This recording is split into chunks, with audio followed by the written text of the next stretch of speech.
우동원 안토니오 신부입니다.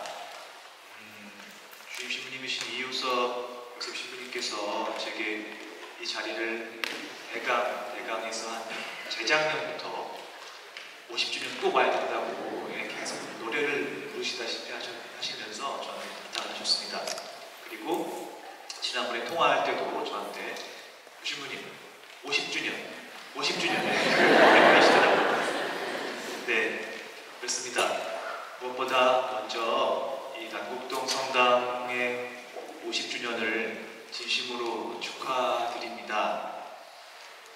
주임 신부님, 또 함양구 신부님, 보좌 신부님, 모든 신자 공동체가 한마음 한뜻으로 또 성가정 성당이잖아요. 성가정의 축복 안에서 또 부활하신 주 연총 안에서 이 뜻깊은 한 해를 보내실 수 있으면 좋겠고요. 특히 이제 오늘은 부활 제2주일입니다. 하느님의 자비의 주일이죠. 하느님께서 당신 아드님 예수 그리스도를 우리를 위해서 당신 아드님을 죽음과 부활의 그 파스카로 넘겨주셨는데, 그걸 통해서 저에게 베푸신 그 이루 말할 수 없는 크신 자비가 오늘 미사 중에 함께 하신 분들께 가득하시기를 바랍니다. 네. 특강 부탁하셨는데, 사실은 제가 이제 강론 시간이라는 거라서 어떻게 할까, 전문 주제를 하나 잡고 하기도 조금 애매하고 고민을 했습니다. 그러다가 좀 그냥 약간 긴 강론 형식으로 하면 어떨까 하는 생각이 들었습니다. 물론 이제 주임 신부님께서는 길게 해도 된다, 충분히 해라 이렇게 말씀하셨지만은 막상 준비해온 내용은 그렇게 길지는 않습니다만 괜찮으실까요? 예. 더 좋으실까요? 예. 네. 내용을 오늘 복음 내용으로 하면 참 좋겠지만, 대신에 제가 평소에 굉장히 좋아하는 엠마오로 가는 두 제자 이야기를 골라보았습니다. 바로 그날 제자들 가운데 두 사람이 예루살렘에서 예수 스타 등에 떨어진 엠마오라는 마을로 가고 있습니다. 그들은 그동안 일어난 모든 일에 관하여 서로 이야기하였다. 그렇게 이야기하고 토론하는데 바로 예수님께서 가까이 가시어 그들과 함께 걸으셨다. 그들은 눈이 가리어 그분을 알아보지 못하였다.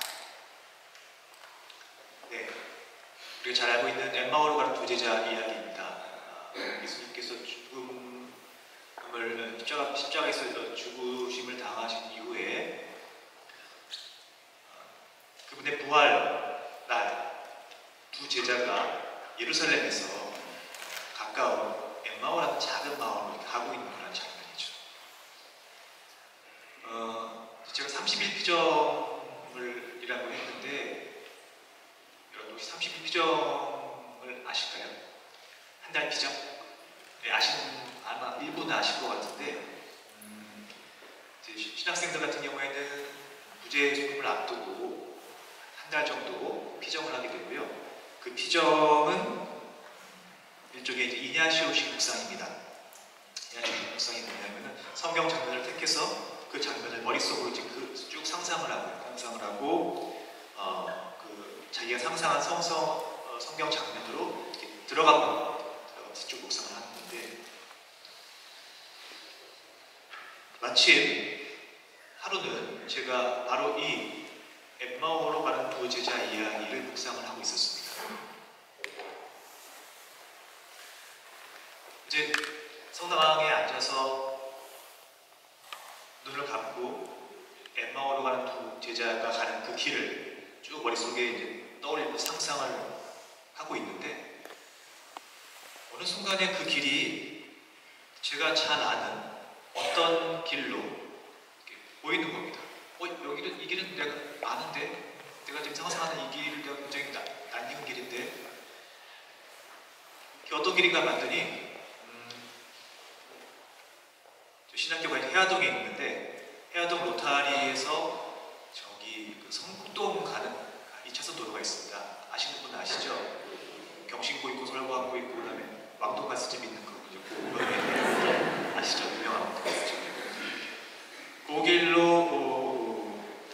길로 길로 어떤 두 명이 걷고 있는 거예요. 제가 이제 상상을 하는데 이제 묵상을 하면서 그 길에서 누가 두 사람이 걷고 있나 보니까 바로 저하고 저희 어머니였습니다.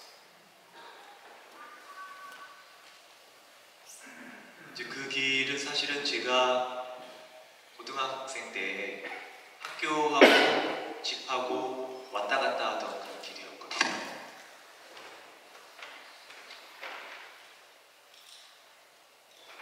제가 고등학교 1학년 때 학업 때문에, 공부 때문에, 이 학교 공부 때문에 스트레스가 엄청나게 심했어요.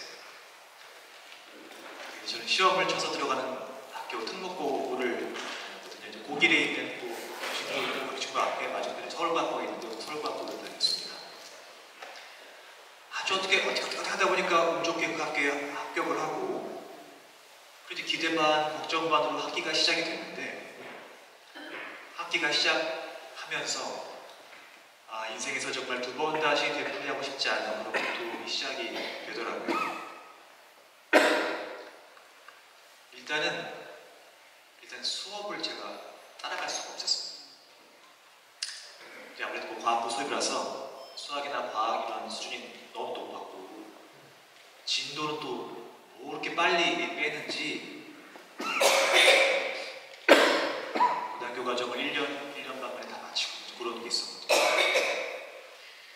그래서 이제 뭐 예를 들어서 수학이나 물리 수업 같은 경우에는 거의 제가 그냥 수업을 알아듣지 못하고 넋놓고 지나갈 때가 많이 있었습니다. 잘 이해도 못하고 수학 물리는 다른 과목도 어렵고 제가 너무 황당해서 이렇게 주위를 보니까 다른 친구들은 잘 따라가고 있는 것 같아요. 얘네는 좀 따라가나? 궁금하다 못해 물어봤습니다. 야, 너는 이 수업 내용 이해가 돼? 그러니까 얘가 하는 말이 뭐 어렵긴 한데 자기는 뭐 들을만 하대요. 그러면서 이건 나 중학교 때 다 이미 하고 온 거라고. 알고 보니까 거의 대부분의 학생들이 사교육, 학원 과외를 통해서 이미 초등학교 6학년이고 아니면 늦어도 중학교 2학년, 고등학교 과정을 다 마치고 온 친구들이었습니다. 저는 좀 그런 걸 해보지 못해서 여기는 참 이상한 곳이구나 그런 생각이 들었습니다. 이제 하루하루가 저한테는 전쟁이었어요. 그래서 너무 힘들었습니다. 뭐가 제일 힘들었냐면은 사실은 뭐 등수나 이런 것들 이미 등수는 저는 포기한 상태예요. 성취하려고 포기한 상태예요. 제일 힘들었던 건 수업을 못 따라가는 거. 멍하니 앉아있어요. 수업 때 멍하니 앉아있어야 되니까 그게 너무 힘들었고요. 그리고 이제 매일같이 막 연습 문제가 나오고 매일 수학과학 연습 문제가 나오는데 너무 어려워가지고 어떤 거는 이제 몇 문제 빼고 손을 못 대겠는 거예요. 그럴 때 어떻게 해야 될까요? 친구들한테 물어봐야지. 이제 물어봐야 되는데 물어보기도 조심스럽습니다. 다 각자 바쁘고 경쟁도 치열하고 그러는데 사실 그렇잖아요. 각자 경쟁자인데 이게 눈치를 보면서 오늘은 얘한테 좀 물어볼까 해서 얘한테 가서 물어보고 또 내일은 쟤한테 가서 물어보고 쟤한테 물어보고 이렇게 여기저기 눈치 보면서 달려가는 거 그게 일상사였습니다. 이제 그러고는 집에 가서도 계속 안 풀리는 문제를 가지고 막 밤새 씨름을 하는 거예요. 풀리진 않는데 그냥 답답하니까 계속 붙들고 있고 그러다 거의 책상에 앉은 채로 막 새우잠 자고 밤 꼬박 새기도 하고 그렇게 잠을 잘 못 자니까 또 컨디션 나빠져가지고 다시 또 학교 생활에서 쫓아가기 힘들고 그야말로 악순환 연속이었습니다. 굉장히 힘들어했고 고통스러워했는데요. 제가 너무 힘들어하니까 저희 부모 특히 이제 어머니가 걱정을 굉장히 많이 하셨습니다. 예민하고 힘든 상황이니까 그 짜증이 다 어머니께 가는 거예요. 짜증이 다 어머니께 가고 그 다 받아주시랴, 뭐 아들 걱정하랴. 지금만 생각하면 저희 어머니가 저보다 더 고생하셨던 것 같아요. 그때 저희 어머니가 해화동 성당을 다니셨거든요. 저희 집이 원래 은평구에 살았는데 학교 근처 해화동으로 이사를, 동숭동으로 이사를 했고요.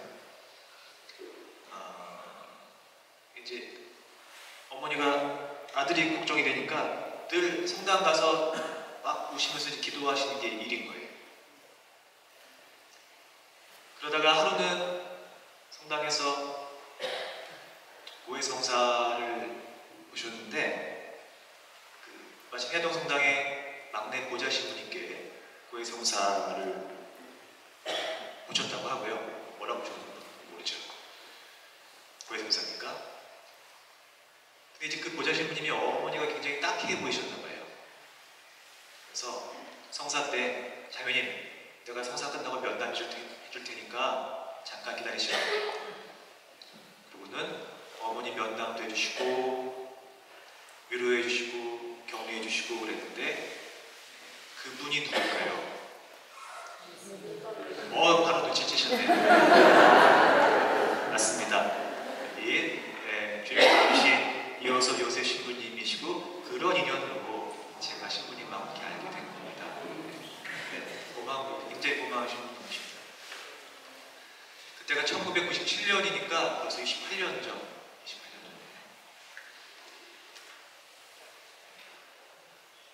그쵸, 어머니가 아들이 너무 힘들어하니까 늘 노심초사하시는 거죠. 제가 또 외아들이거든요. 그래서 어떤 때는 밤늦게 자율학습 끝나고 돌아가는 시간에 맞춰서 이제 집 들어가는 골목이 슈퍼 앞에 골목이 있는데 거기에 이제 나와 계시기도 하고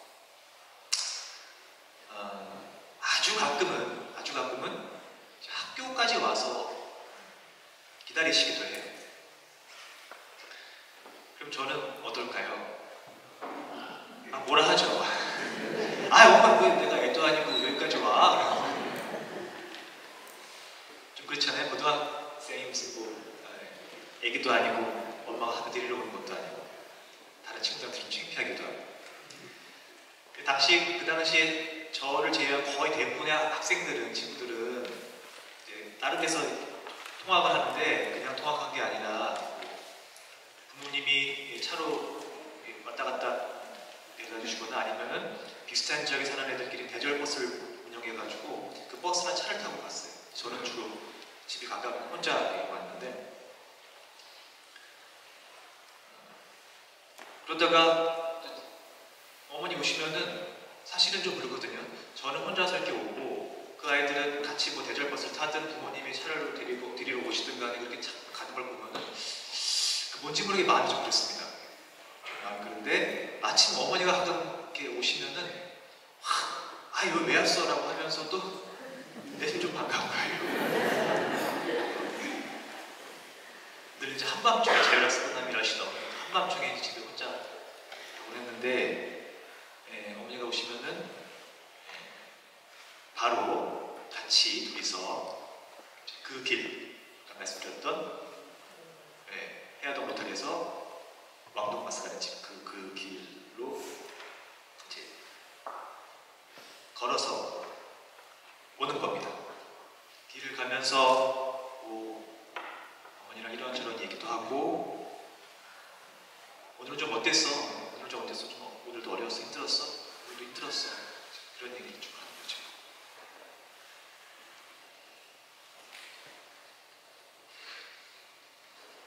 다시 엠마오의 두 제자 이야기로 돌아가 보겠습니다. 바로 그날 제자들 가운데 두 사람이 예루살렘에서 예수 스타인도 떨어진 엠마오라는 마을로 가고 있었다. 그들은 그동안 일어난 모든 일에 관하여 서로 이야기하였다. 그렇게 이야기하고 토론하는데 바로 예수님께서 가까이 가시어 그들과 함께 걸으셨다. 그들은 눈이 가려 그분을 알아보지 못하였다. 예수님께서 그들에게 걸어가면서 무슨 말을 서로 주고받느냐 하고 물으시자 그들은 침통한 표정을 한 채 멈추었습니다. 그들 가운데 한 사람 클레오파스라는 이가 예수님께 예루살렘에 머물렀으면서 이 며칠 동안 그곳에서 일어난 일을 혼자만 모른다는 말입니까? 하고 말하였다. 예수님께서 무슨 일이냐 하시자 그들이 그분께 말하였다. 나자렛 사람 예수님에 관한 일입니다. 그분은 하나님과 온 백성 앞에서 행동과 말씀에 힘이 있는 예언자셨습니다. 그런데 우리의 수석사제들과 지도자들이 그분을 넘겨 사형선고를 받아 십자가에 못 박히시게 하였습니다. 우리는 그분이야말로 이스라엘을 해방하실 분이라고 기대하였습니다.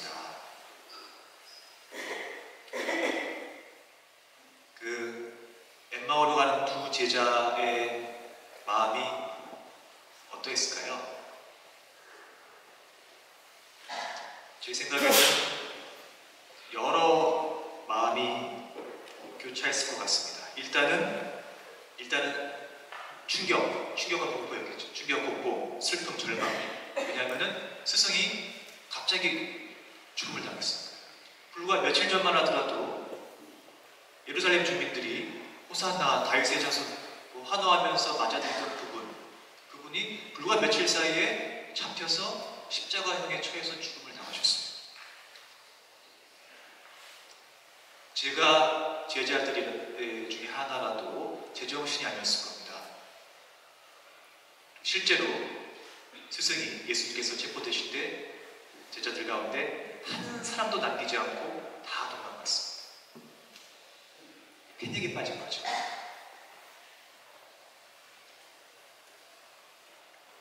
요즘 말로 이런 멘붕에 빠져있던 이 제자들에게, 성도들에게 더 큰 충격을 주는 소식이 들려옵니다. 어떤 소식인가 하면은 바로 이렇게 갑자기 가신 스승의 무덤이 비어있다는 것. 그리고 스승이 살아있다고 전해준 천사들. 복음 말씀을 제가 다시 한번 읽어보겠습니다. 그 일이 일어난 지도 벌써 사흘째가 됩니다. 그런데 우리 가운데 몇몇 여자가 우리를 깜짝 놀라게 하였습니다. 그들이 새벽에 무덤으로 갔다가 그분의 시신을 찾지 못하고 들어와서 하는 말이 천사들의 발현까지 보았는데 그분께서 살아계시다고 천사들이 일러주더랍니다. 그래서 우리 동료 몇 사람이 무덤에 가서 보니 그 여자들이 말한 그대로였고 그분은 보지 못하겠습니다. 지금 이 제자들은 스승의 죽음에 엄청나게 충격을 받고 절망 속에 빠져 있으면서도 무덤이 비어있다. 그리고 그분이 살아계시다라고 누가 천사가 일러주었다라는 그런 누군가의 말을 전해들은 상황인 겁니다. 그러니까 어떻게 보면은 충격과 공포와 그리고 의혹. 이게 무슨 얘기지? 설마 어렴풋한 희망 이런 감정들이 교차하고 있었을 것 같아요. 그런 마음으로 둘이 열심히 서로 이야기를 하고 있는 거죠. 어쩌면 두 제자가 서로가 서로를 의지하면서, 왜냐하면 당시 제자들은 굉장히 위험한 상황이었거든요. 예수님이 체포되시고 사형 선고를 받으셨기 때문에 제자들 역시 목숨이 위험했을 그런 상황이었습니다. 이제 그렇게 서로 열심히 막 이야기하는 두 사람 옆에 누군가 가까이 가셔서 걸으십니다. 누구죠? 바로 예수님께서. 그런데 그렇게 가까이 가서 걸으신 예수님을 두 제자는 알아보지를 못합니다.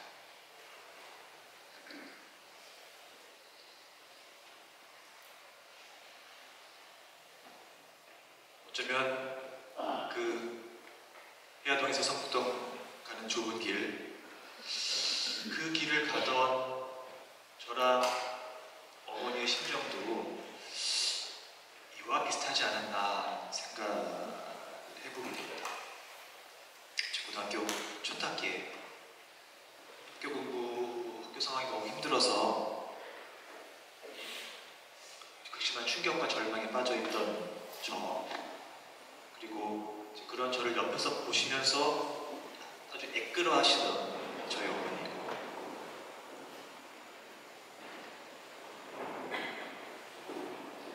그래도 그런 상황에서도 둘이 이렇게 같이 그 길을 걸어오면서 서로 도란도란 이야기하면서 좀 희망을 갖기도 하고,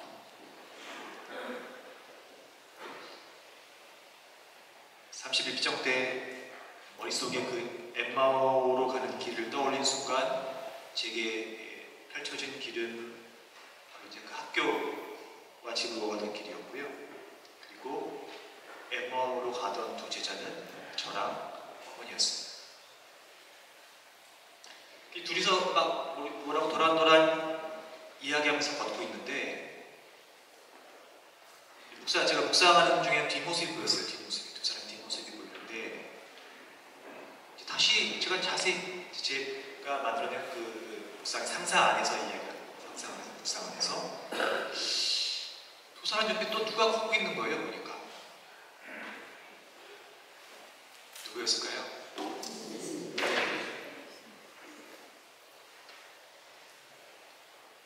예수님이 걷고 계시더라고요. 그때 그 묵상하면서 제가 진짜 엄청나게 많이 울었습니다. 왜 울었을까요? 왜 울었을까요?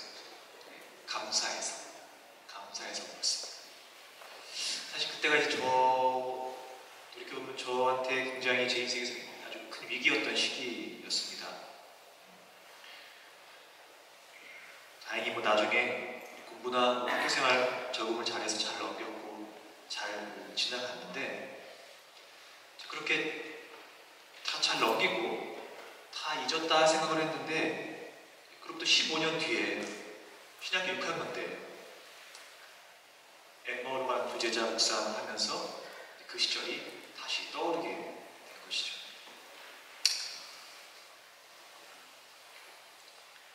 그 시절 저와 어머니는 엠마오로 가는 두 제자였고, 그래서 그 어렵지만 정말 신랑 같은 희망이 보이기도 하는 현실을 열심히 이야기하면서 어떤 그 두 제자였고, 그 두 사람 옆에 예수님께서 같이 걸어가고 계셨던 것이죠. 근데 당시에는 어머니도 저도 알아보지 못했습니다. 마치 엠마오로 가는 두 제자처럼 눈이 가려 있습니다. 그러다 나중에 한참 뒤에 알아보게 된 것이죠.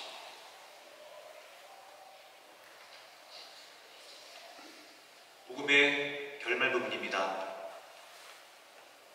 그들이 찾아가던 마을에 가까이 이르렀을 때 예수님께서 더 멀리 가려고 하시는 듯하였다. 그러자 그들은 저희와 함께 보십시오. 저녁때가 되어가고 날도 이미 저물었습니다 하며 문을 붙들었다. 그래서 예수님께서 그들과 함께 묵으려 쉬려고 그 집에 들어가셨다. 그들과 함께 식탁에 앉으셨을 때 예수님께서는 빵을 들고 찬미를 들으신 다음 그것을 떼어 그들에게 나누어 주셨다. 그러자 그들의 눈이 열려 예수님을 알아보았다. 그러나 그분께서는 그들에게 사라지셨다. 그 두 제자와 함께 가시던 예수님을 제자들이 붙듭니다. 그리고 저희와 함께 보십시오. 저녁때가 되어가고 날도 저물었습니다 라는 붙었죠. 만약에 제자들이 예수님을 붙들지 않았더라면 이 아이의 결말은 완전히 달라졌겠죠. 어쩌면 그 두 제자는 저처럼 아주 한참 뒤에 깨달았을 수도 있습니다. 아, 그때 그분이 주님이셨구나. 한참 뒤에 우리 옆에 걸으셨구나. 그런데 이제 그분을 붙잡아서 그분과 한 집에 묵게 되었고 그분과 한 식탁에 앉게 되었던 것이죠. 예수님께서 빵을 들고 참을 드신 다음에 띄워주실 때 알아봅니다. 아, 주님이시구나. 주님이시구나.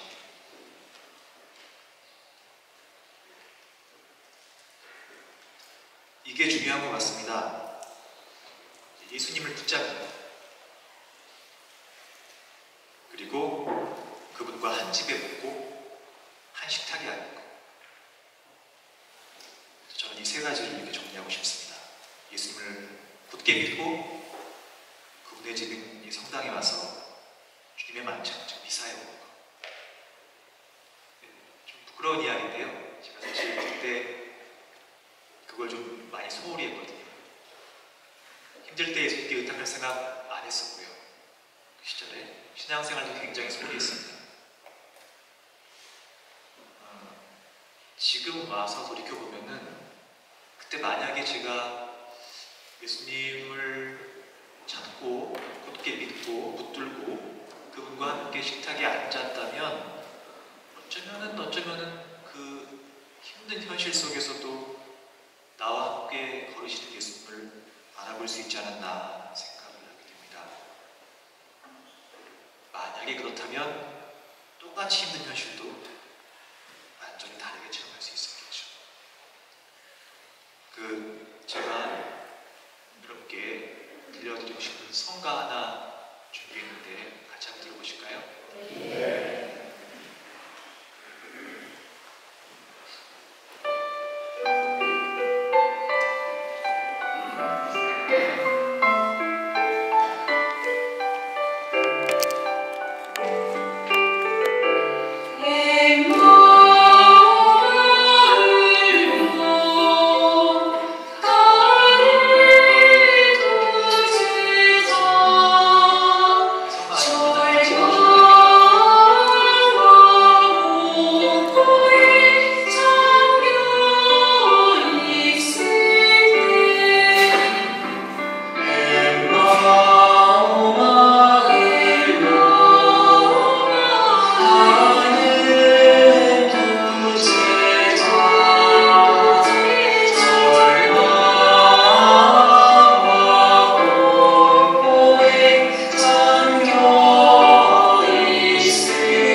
우리가 걸어가는 이 삶의 길이 특히 어렵고 혼란스럽고 그렇지 뭔가 희망이 있어 보이는 그런 현실이 정말 엠마오의 길이 아닌가 합니다.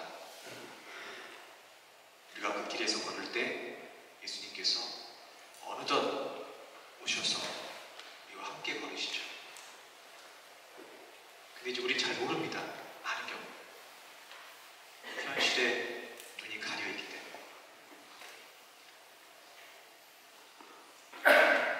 하지만 그렇게 잘 못 알아봬도 우리가 그분을 붙잡고 그분과 함께 머물고 그분과 한 식탁에 앉는다면 어느 순간 우리 눈이 열려서 그분을 알아보게 될 거라고 생각합니다. 꼭 그렇게 되기를 간절히 믿고 또 바랍니다. 그러자 그들의 눈이 열려 예수님을 알아보았다. 그러나 그분께서는 그들에게 사라지셨다. 그들은 서로 말하였다. 길에서 우리에게 말씀하실 때나 성경을 풀이해 주실 때 속에서 우리 마음이 타오르지 않았던가. 그들이 곧바로 일어나 예루살렘으로 돌아가보니 11제자와 동료들이 모여 정령 주님께서 되살아나시어 시몬에게 나타나셨다 하고 말하였다. 그들도 길에서 겪은 일과 빵을 떼실 때 그분을 알아보게 된 일을 이야기해 주었다.